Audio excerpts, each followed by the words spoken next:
60 రోజుల్లోనే ఇంగ్లీష్ నేర్చుకునే అద్భుత అవకాశం మీకోసం. ఇప్పుడే స్పోకెన్ ఇంగ్లీష్ క్లాస్లో జాయిన్ అవ్వండి. Welcome to Suman TV. నేను మీ సుమన్ టీవీ నాగ్. పగడాల ప్రవీణ్ గారు. ఈయన విషయంలో ఎప్పటికప్పుడు కొత్త విషయాలు వెలుగులోకి వస్తూనే ఉన్నాయి. కొంత సందిగ్ధం కూడా ఉంది. ఏం జరిగి ఉంటుంది ఏంటి అనుకునేటువంటి క్యూరియాసిటీ కూడా ఉంది. కొంత మేరకు ఇన్ఫర్మేషన్ రావాల్సినటువంటి అవసరం ఉంది. ఇప్పుడున్న అప్డేట్స్ ప్రకారం కనుక మనం చూస్తే విజయవాడ ఆ ఏరియాలోకి వెళ్ళినప్పుడు ఏం జరిగింది, సో వాటికి సంబంధించినటువంటి పూర్తి వివరాలు ఏంటి అనేది ఈరోజు మనతో పాటు హైకోర్టు అడ్వకేట్ అలాగే రవీంద్రనాథ్ గారు ఉన్నారు. అది వారి మాట్లాడి తెలుసుకుందాం. Hello sir. కొత్త విషయం ఒకటి బయటికి రావడం జరిగిందండి. విజయవాడకి రీచ్ అయినప్పుడు ఏం జరిగింది అనేటువంటి దాని మీద కూడా కొంత క్లారిటీ ఉంది. సో ఈ బిట్వీన్లో ఏం జరిగింది ఏంటి అనేది కూడా కొంత గందరగోళం అయితే ఉంది పగడాల ప్రవీణ్ గారి విషయంలో. సో మీకు తెలిసిన ఇన్ఫర్మేషన్ ఏంటి అంటే కొన్ని ప్రశ్నలు కూడా లేవనెత్తుతున్నాయి. నాగరాజ్ గారు, నిన్న మధ్యాహ్నం తర్వాత కొన్ని ఛానల్స్లో ప్రత్యేకంగా ప్రవీణ్ పగడాల గారు సంబంధించి కొన్ని వీడియో క్లిప్పింగ్స్, కాస్త ఇంట్రెస్టింగ్ వీడియో క్లిప్పింగ్స్ అని చెప్పుకోవచ్చు మనం. అంటే 4 గంటల పాటు విజయవాడలో ఎక్కడ ఉన్నారు ప్రవీణ్ పగడాల గారు, ఎక్కడెక్కడ తిరిగారు, అంటే ఏ ప్రాంతాల్లో ఉన్నారు, ఎందుకంటే ప్రతి టోల్ గేట్లో ఉన్నటువంటి వీడియో ఫుటేజ్ మనం తీసుకున్నాం తప్పించి ఈ మధ్యకాలంలో అంటే 4 గంటల 30 నిమిషాల నుంచి రాత్రి మరలా ఆయన స్టార్ట్ అయినటువంటి 9 గంటల 15 నిమిషాల వరకు ఈ గ్యాప్లో అంటే పుట్టిపాడు టోల్ గేట్ దగ్గర నుంచి ఈ గ్యాప్లో ఆయన ఎక్కడ ఉన్నారనే విషయం మీద మనం కూడా కొన్ని వీడియోస్ చేయడం జరిగింది. ఆ విషయాల మీద నిన్న కొన్ని ముఖ్యంగా తెలుగు ఛానల్స్ కొన్ని ప్రత్యేకంగా ఈ వీడియో కథనాలు అయితే కొన్ని క్లిప్పింగ్స్ అయితే రిలీజ్ చేయడం జరిగింది. చాలా ఇంట్రెస్టింగ్ అనిపించింది. అంటే ఏవైతే ఇక్కడ హత్య లేకపోతే యాక్సిడెంట్ అన్నటువంటి విషయం మీద సందిగ్ధావస్థలు రకరకాల వెర్షన్స్, ముఖ్యంగా క్రైస్తవ సంఘాలన్నీ కూడా ఇది పూర్తిగా హత్య అని చెప్పి వాళ్ళు మాట్లాడడం, లేదు ఇది యాక్సిడెంట్ చెప్పి ముఖ్యంగా కొన్ని మీడియా కథనాలు రావడం, అంటే ఈ యొక్క కన్ఫ్యూజన్ది చూస్తున్నటువంటి ఎవరైతే ఉన్నారో, దీన్ని ఎవరైతే ఫాలో అవుతున్నటువంటి ప్రతి ఒక్కరు కూడా ఇది అనుమానాస్పద మృతిగా ఉందా లేకపోతే హత్య చేశారనే విషయం మీద డిఫరెంట్ ఒపీనియన్స్ వెలుగు చూస్తుంటే ఈ తరుణంలో ఎప్పుడైతే నేను మధ్యాహ్నం నుంచి దీనికి సంబంధించిన ఈ కొన్ని వీడియో ఫుటేజ్, అదేవిధంగా కొన్ని పోస్టులు, అదే కొన్ని పిక్చర్స్ రిలీజ్ చేశారు, అవి కాస్త ఇంట్రెస్టింగ్ అనిపించాయి. ఏదేమైనప్పటికీ కూడా పోలీస్ డిపార్ట్మెంట్ నుంచి వచ్చినటువంటి మనం కన్ఫర్మేషన్ చేసుకోవాలి. బట్ మీడియా కథనాల్లో మాత్రం కొన్ని భిన్న స్వరాలు వినిపించాయి. అంటే ఇక్కడ ఆయన ఒక ఫుట్పాత్ దగ్గర ఆయన కూర్చుని తన బైక్ని అక్కడ స్టాండ్ పెట్టి ఆ కూర్చుని ఇమేజ్ ఏదైతే ఉందో అది చూసి చాలా డౌట్స్ అయితే రేజ్ అవుతున్నాయి. కొంతమంది ఏంటంటే ఆయన లిక్కర్ తీసుకొని ముఖ్యంగా ఆ లిక్కర్ ఒక లిక్కర్ షాప్లో ఆయన పర్చేజ్ చేసినటువంటి కొన్ని వీడియో ఫుటేజ్ కూడా తీసుకొని రావడం జరిగింది. అది కూడా నిన్నటి నుంచి ఖచ్చితంగా సర్క్యులేట్ అవుతున్నాయి. ప్రవీణ్ గారు లిక్కర్ కన్జ్యూమ్ చేశారా, లిక్కర్ కన్జ్యూమ్ చేయలేదా, ఇవన్నీ కూడా దర్యాప్తు బృందాలు కన్ఫర్మేషన్ చెప్పాల్సిన ప్రయత్నాలు అయితే ఉంటాయి. కానీ మీడియా, ఫోర్త్ ఎస్టేట్గా మాట్లాడుతున్న మీడియా అయితే కాస్త ముందుకు వెళ్ళి కొన్ని ఆధారాలు సేకరించే ప్రయత్నం చేశారు. జస్ట్ మనం ఈ వీడియో చూస్తున్న కొన్ని నిమిషాలకు ముందు కూడా పోలీసులు కూడా కొన్ని వివరాలు చెప్పడం జరిగింది. విజయవాడ టౌన్లో ఉన్నటువంటి 200 కెమెరాల వరకు మేము పరిశీలించాము. ఆ 200 కెమెరాల్లో పరిశీలించి ఏదైతే ఉందో అందులో వచ్చినట్టు ఒక సీసీ ఫుటేజ్ ప్రకారం ముఖ్యంగా రామవరప్పాడు అన్నటువంటి ప్రదేశం, అంటే ఒక టోల్గేట్ ఉంటుంది, రామవరప్పాడు అనే ప్రదేశం దగ్గర ఆ ఏదైతే మెయిన్ రోడ్ ఉంటుందో మెయిన్ రోడ్కు ఒక 50 మీటర్ల డిస్టెన్స్ లో సైలెంట్ గా, అంటే తన మెడ వంచి కూర్చొని పక్కన బైక్ ఉంది అక్కడ కూర్చుంటుంది, దానికి సందర్భంగా చెప్తూ ఇదైతే ఆయన అక్కడ రావడం జరిగింది. ఒక టీ షాప్ దగ్గర కూడా టీ తాగారని చెప్తూ ఆ పక్కన ఫుట్పాత్ ఉన్నటువంటి ఆ ప్రదేశంలో కూడా కాసేపు ఆయన పడుకున్నారని, అక్కడ సీసీ ఫుటేజ్ వెలుగులోకి వస్తే కానీ ఈ విషయాలు మనకు కన్ఫర్మేషన్ వస్తుంది. బట్ మీడియాలో ఉండే వార్తా కథనాలు పోలీసు అయితే కన్ఫర్మ్ చేశారు 50 మీటర్ల డిస్టెన్స్ లో ఆయన కూర్చున్నారని చెప్పి, అదేవిధంగా హెడ్ లైట్ అప్పటికే పగిలి ఉందని. అంటే బహుశా ఏ రకమైన ఊహాగానాలు ఉంటాయండి. బహుశా ఆయన కోదాడ అదేవిధంగా ఉన్నటువంటి ఆ ప్రాంతాలు ఎక్కడ లిక్కర్ కన్జ్యూమ్ చేసుకొని ఆయన బైక్ డ్రైవ్ చేసుకుంటూ వస్తున్నారు. బైక్ డ్రైవ్ చేసుకొచ్చిన తర్వాత రామవరప్పాడు ప్రదేశం దగ్గర ఆగేసరికల్లా అక్కడ ఎక్కువసేపు, అంటే ఒక విషయం నాగరాజు గారు, 45 ఏళ్ల వయసు ఉన్నటువంటి వ్యక్తి, బీపీ ఉండొచ్చు, షుగర్ ఉండొచ్చు, మనకే తెలియదు. సాధారణంగా 45 ఏళ్ళు అంటే ఇట్స్ కంటిన్యూ ఆల్మోస్ట్ ఇప్పుడు మధ్యాహ్నం 11 గంటలకి మిట్ట మధ్యాహ్నం సమ్మర్లో ఎండలో బయలుదేరినట్టు వ్యక్తి నాన్ స్టాప్గా ప్రతి టోల్గేట్లో కూడా మనం టైంలో చూసాం.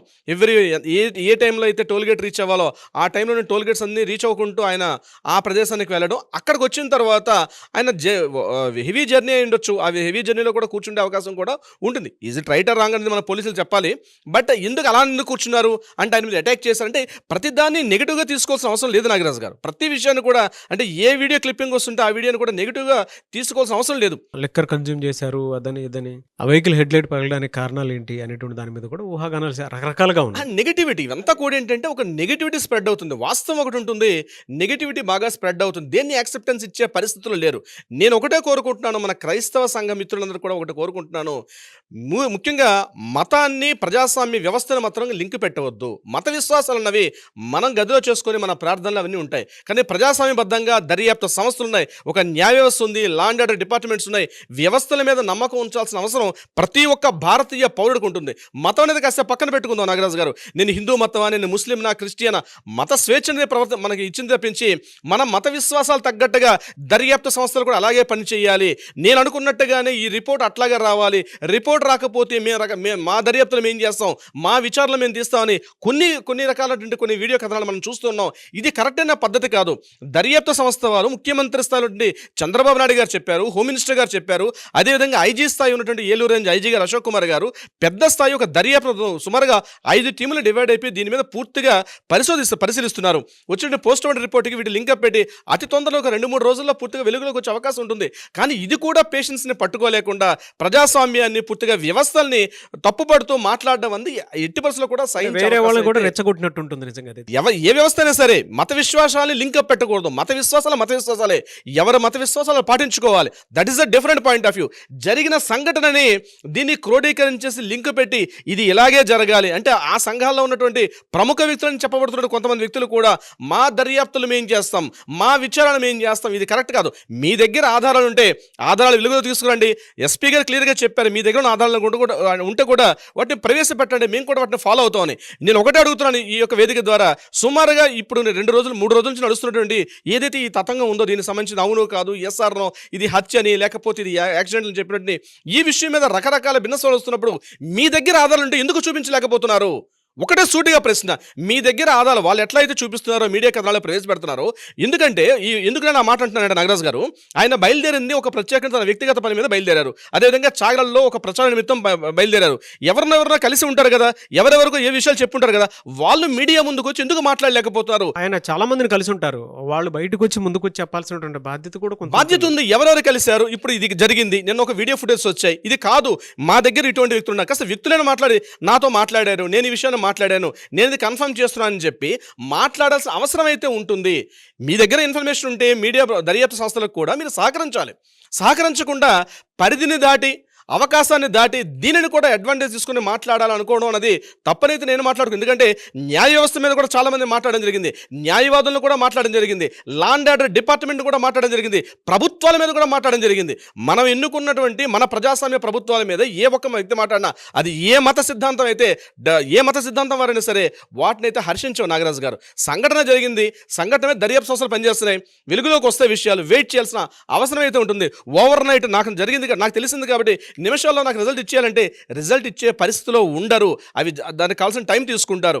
ఎందుకంటే ఏపీ పోలీసులు అనేవాళ్ళు డెఫినెట్గా అద్భుతమైనటువంటి టెక్నాలజీ ఉన్నటువంటి వ్యక్తులు. ఇది ఏ ఒక్క మతానికో ఏ ఒక్క వ్యక్తులను దీన్ని కవర్ చేసే పరిస్థితి ఉండదు. 100% ఉండే అవకాశం లేదు.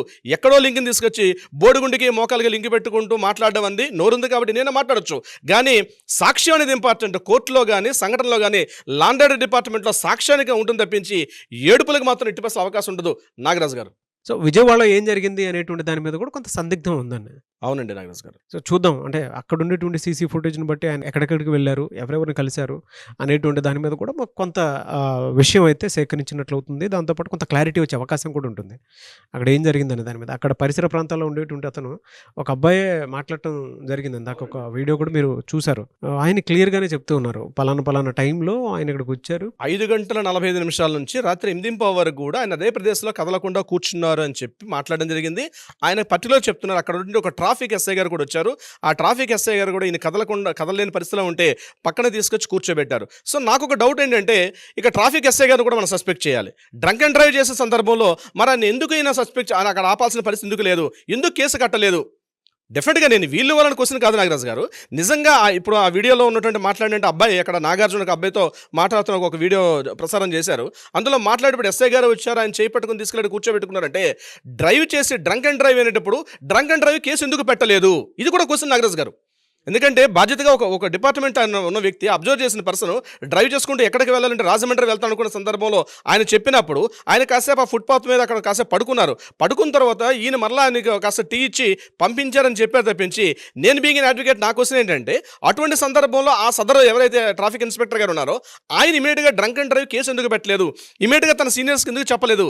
ఈయన ఒక పెద్ద వ్యక్తి అని గుర్తించారు కాబట్టి దాన్ని ఎందుకు వెలుగు తీసుకుని రాలేదు? అది కూడా తప్పే అంట. నేను ఆ విషయంలో కూడా ఏ ఒక్కరినో వెనకేసుకుని రావడం నా ఉద్దేశం కాదు కాబట్టి అదే డిపార్ట్మెంట్ వాళ్ళు తప్పు చేసినా, వ్యక్తులు తప్పు చేసినా చట్ట పరిధిలో పని చేయాల్సింది తప్పించి పరిధి దాటి ఎవరు మాట్లాడినా తప్పే నాగరాజు గారు. ఎస్, చూద్దాం ఏ మేరకు ఉంటుంది అనేది. ఎనీవేస్ థ్యాంక్ యూ అండి, థ్యాంక్ యూ సో మచ్ అలాగే రవీంద్రనాథ్ గారు. Thank you so much Nagaraju గారు. సుమన్ టీవీలో మీ పర్సనల్ అండ్ బిజినెస్ ప్రమోషన్స్ కోసం కింది నెంబర్కి కాంటాక్ట్ చేయండి.